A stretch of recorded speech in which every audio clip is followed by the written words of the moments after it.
Good afternoon, folks, and thank you so much for joining us today. If you're joining us, it's likely because you want to launch your first investor event on Six, and I'm very happy to be able to, along with Kyle Stewart here, show you how to do just that. For some context, Six provides an all-in-one investor relations solution. It's a software and managed service plan where we can help you get one-on-one and group meetings with investors. One of the ways that we do that is through these events, and so super eager to show you how to use the platform, how to get started, and how to ultimately launch your first event on Six. Without further ado, I'm going to pass it over to Kyle Stewart, who's going to walk through the step-by-step process to setting up your first event. Kyle, over to you.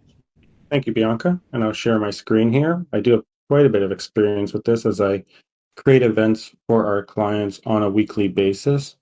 If this is the first time you're creating an event on Six, you would want to go to events.six.com. It'll bring you to this page. And best practice is to sign in. You can create an event without having to sign in, but it's best practice to create a login first because there is an organizational account for each email. You have an organizational account, and you want to set it up to Brandon because when you create the event, the Brandon will come over to the event. So first, we're going to establish that by going in the top right corner here. You will see the person, and you would just click the account settings. And you'd want to update to your company's name. For this example, we use Explorco. You would want to make sure you hit save, and you can update a logo.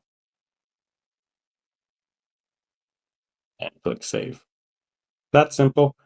Now, if you do have individuals within your organization that want access to the analytics or would like to edit the event, you would want to do so here as well. You would just simply enter their email address and select their role, which you can find the description there.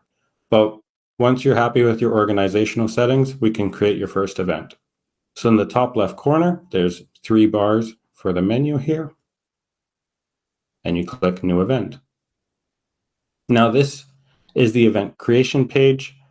Now, you can create an event for many reasons, and you might want to create a webinar for a material event, like news release related event, and you want the registration link within the news release. So what I first recommend you do is consider the visibility. Right now, if we create the event, it is set to public. That is the default setting. You would want to make sure it's set to private if you were to do it ahead of time. And if it's obviously a news release, the registration link cannot be out on the internet without, or else, you know what I mean. So then you can actually customize the event. So we'll name it, the title. You can say Explore Code, inaugural event. You want to select the date and be aware it is set to your local time. So for example, I'm on Central Time right now. If you wanted to set it for Eastern Standard Time, if you're promoting it on Eastern Standard Time, just keep in mind it is set to your local time zone. So right now, I'm going to set it for 1:15 p.m. for today because I do plan on entering the room and showing you a few features within the actual platform. You hit apply. Now, if you are an IR rep or work with multiple companies, you actually might have access to multiple organizations. You would see a whole list here. But if you're just doing this for your one company, you should only have one org account. And you can see that the logo and the branding is transferred over. This is just a preview of what the event will look like. So before you even hit submit, you get an idea of what the event looks like, the time, the title, etc. You want to put in a description. There's also a generate with 6 AI feature. You could put in some event.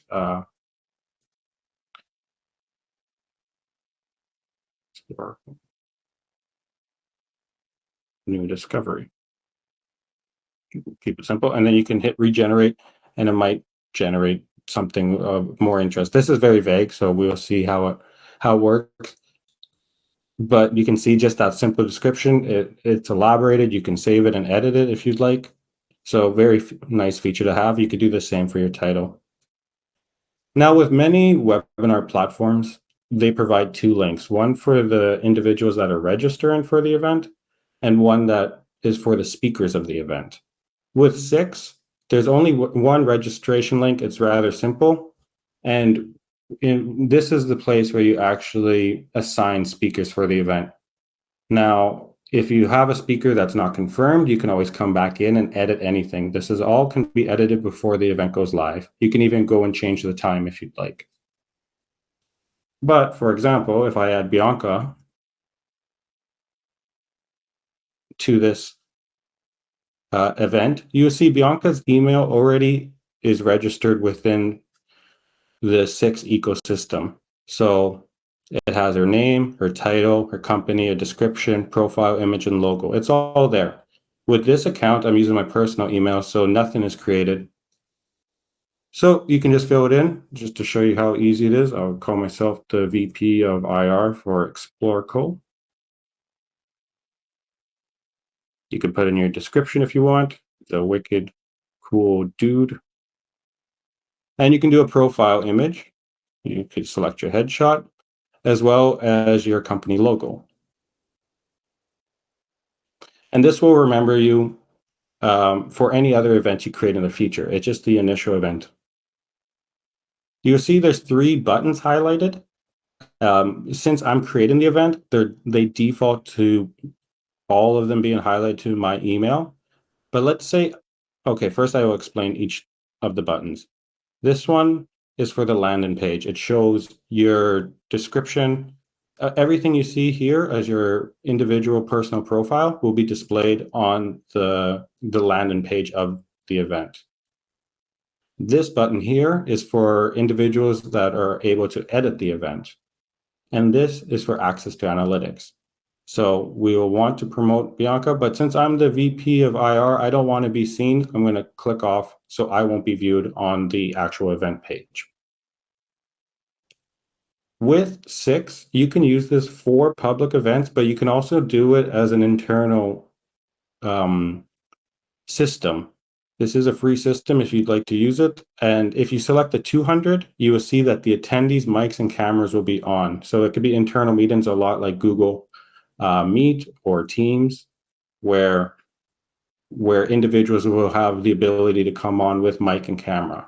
However, if you're doing a live webinar, you most definitely want to keep the default setting of 10,000 or more individuals. Also, you can upload the cover photo, make it look prettier. So now you can add your background image to the event. So that's essentially it. If you click next, you'll be able to publish the event. They just give you one more time to review. There is another feature I want to mention here. So back in the top menu tab here, we went to new event. You can actually go to your event dashboard. Do you see upcoming events and hosted events? In the upcoming events, you can go to the 3 dots and edit the event at any time. It brings you back to this. Feel free to edit. This is your access to analytics, but also if you click the 3 dots, you'll be able to download. I think I set myself up wrong with the account settings here, but you should be able to download the MP4 file so you can upload it to YouTube. So as soon as you finish the event, within seconds, you'll be able to download the file and upload to YouTube. And that's why, because it's not hosted in the upcoming, it hasn't happened. That's why you won't have the download option, because it's not hosted. So I want to give you an in-depth view of the analytics, but you will see here that it would require an upgrade. With my other account, I do have access, so I'll give you a quick teaser of what it looks like. This is obviously a fictitious event, Explore major recent discovery of unobtainium. But you'll be able to see how many individuals registered, how many individuals attended. Upon registration, they can voluntarily select a check size. So it's not mandatory, but people can volunteer how much their typical check size is, as well as meeting requests. And you see there's some nice graphics displaying other things that they selected when registering. In this case, the investor composition would include if they selected retail, accredited, institutional, corporate. They also can select if they're a shareholder or not. And then sentiment composition, NPS, is a net promoter score. So how do they view your company? What do they rank you on a scale of 1 to 10? And you could set up a meeting with Bianca to look at how to review these analytics, but there is a lot of important information here. For example, requesting a meeting. That's a big one if individuals do want to meet with management.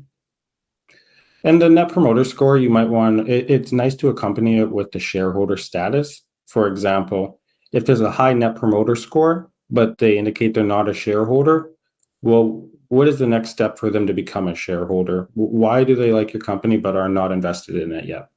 Alternatively, if it's a low NPS score and they are a shareholder, they must be disappointed for some reason, and it's probably worth reaching out to them as well. But that's it, Bianca. I'm going to pass it to you. I'm going to try and get something in the background going so I can show you what an event looks like. Yeah. So on my side of things, it might be hard to picture what your first event could look like. I just want to walk through a few examples of the types of events you might want to run as your first event on Six. I think the most obvious one, and Kyle already mentioned it earlier, is in relation to upcoming news. So certainly when you have a press release or you have some news to share with your investor community, having an event immediately following issuing that press release is a good way to contextualize to your investor audience just what the news means, how it all works, and so on. But especially with some of the exciting developments we've seen in the gold and silver space so far, it might be advantageous to take advantage of the macroeconomic conditions and host a bit of a panel, which you're able to do in the same way that Kyle showed you by inviting panelists and other speakers on the event. You could speak to something outside of just the context of your own company, something about the gold outlook or silver outlook or what have you. Or you could speak to something specific to your company, but maybe it's related to jurisdiction or the stage of company you're at. There's a number of different things that you can do as your first event. My recommendation, especially if it's your first time ever on a platform like ours or your first time on Six specifically, I would stick to something that you know well. So for a lot of folks, probably you've had a bunch of experience presenting your corporate presentation and engaging with investors in a Q&A. So that's always a very easy, low-hanging fruit option for you. And it's also a really great way of measuring investor sentiment coming into it because you get all the data, as Kyle showed you, about what people think. You can hear some of the questions that they have, and you can use that data to help inform future events and also inform how you communicate with your investor community going forward. I'll pass it back to Kyle because I can see you have a test room ready to enter. Yeah, so once you hit publish, a test room would generate looking like this. You will see a countdown. It could be in days if it's days out. This one happens to be in minutes, but there'll be a countdown as well as the link. So if you would want to include this in your press release or share it on your social media, this is the link you would copy. Now, when you actually want to, when the event comes and it comes to the time of the event, the speakers can enter the room an hour early. So recommend you go in an hour early, get your PowerPoint set up if you're using one. Just make sure everything is working. You simply enter a room. It's going to ask for your camera and your microphone. My Chrome has just been a little slow today. So I'm going to be mic off to avoid the reverb. And then you're in the room. You can see that. So there's a few things I want to cover actually within the event platform itself. For one is the chat box. You can see there's a chat box here where attendees can ask you questions or just add commentary. Now, depending on your company, you might have a lot of passionate individuals that just like to provide commentary, or it might just be a question specific only. Now, you can actually filter out which ones are questions and which ones just commentary. And I'm going to provide a quick example of that.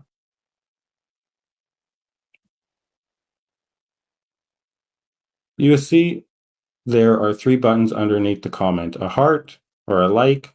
That's visible to both speakers and attendees. There's also the trash can and the star. What I like to do as best practice is if there's a question, I like to star it. So then it clearly is in yellow. You can see it's starred.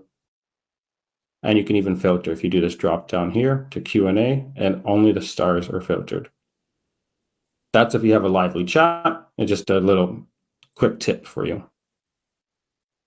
In regards to sharing, you will see there's a rectangle with an up pointing arrow. This is where you can share your screen.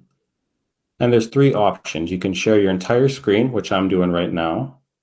You could do Chrome tab, where you select a specific tab, or you can do the window. Now, for PowerPoint, I recommend window, but really play around, and this is where you want to test before you go live, is what is the best share screen and option for whatever software you're using, and just make sure everything's running smoothly.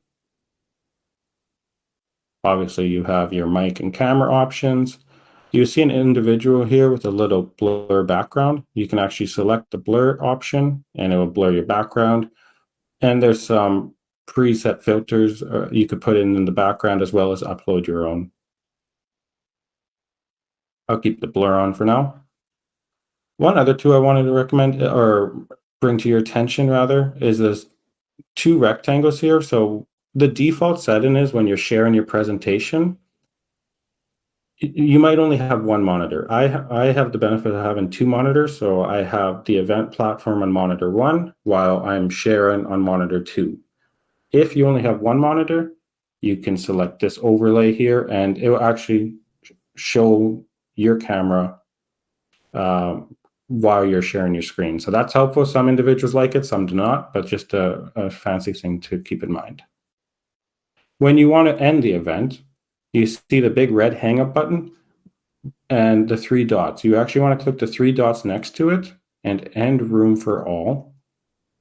And you'll want to disable future joins. That's important because if an attendee comes, the room could still be open. So you want to make sure you disable future joins. And that's how you end your first webinar. And then you just exit and you're done. Awesome. Thank you so much, Kyle. And thank you to everyone who registered and attended.